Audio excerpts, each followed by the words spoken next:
24 ঘন্টার মধ্যে সংসদ ভেঙে দেওয়ার আহ্বান বিএনপির। অবিলম্বে সংসদ ভেঙে দিয়ে অন্তর্বর্তীকালীন সরকার গঠনের জন্য রাষ্ট্রপতির প্রতি আহ্বান জানিয়েছেন বিএনপির মহাসচিব মির্জা ফখরুল ইসলাম আলমগীর।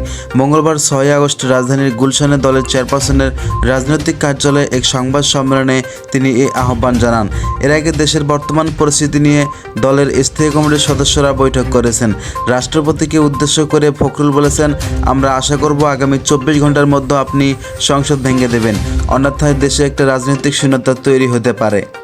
বিএনপির মহাসচিব মির্জা ফখরুল ইসলাম আলমগীর আরও বলেছেন, এখন যারা বিভিন্ন প্রতিষ্ঠানে ভাঙচুর ও অগ্নিসংযোগ করেছেন তারা কেউ আন্দোলনকারী নয় বলে মন্তব্য করেছেন বিএনপির মহাসচিব। তিনি বলেছেন, দেশবাসীকে অনুরোধ করতে চাই, এখন যারা বিভিন্ন প্রতিষ্ঠানে অগ্নিসংযোগ করেছেন, বাড়িঘরে হামলা করেছেন, দয়া করে এসব বন্ধ করুন।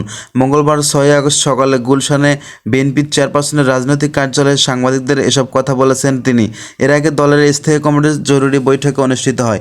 তিনি বলেছেন, যারা এসব কর্মকাণ্ড করেছেন তারা কেউ আন্দোলনের লোক নয়, যারা আন্দোলনের বিরোধিতা করেছেন তাদের লোকেরাই এটা করেছেন, এগুলো আমাদের মনে রাখতে হবে। একই সঙ্গে আমাদের দলের নেতাকর্মীদের অনুরোধ করব, যারা অগ্নিসংযোগ ও লুটপাট করেছে তাদের বিরুদ্ধে প্রতিরোধ গড়ে তুলতে এবং পরিস্থিতি শান্ত করবেন। তিনি আরও বলেছেন, আমরা শ্রদ্ধা জানাতে চাই যে